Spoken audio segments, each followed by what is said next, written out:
In this quick tutorial, I'll show you how to set up multiple languages in Google Ads. First, go to ads.google.com and log into your Google Ads account. Next, navigate to the left sidebar and click on the Campaigns tab. Then, from the Campaigns settings, click and expand the Campaigns option, and click on the Campaigns from the Campaigns dropdown. Here, you'll find all your campaigns. Now, hover over the one you want to set up multiple languages for. You'll see the gear icon appear.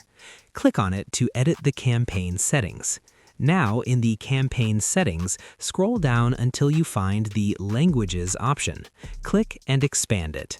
You can see that only English is set to mine, and there are no other languages added. So I'll go ahead and search for the languages I want to include, then check the box right next to it. You'll see all the supported languages when you click on the search bar.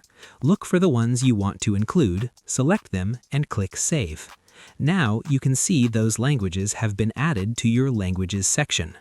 Your campaign will now serve ads in multiple languages. That's how you set up multiple languages in Google Ads. Thanks for watching.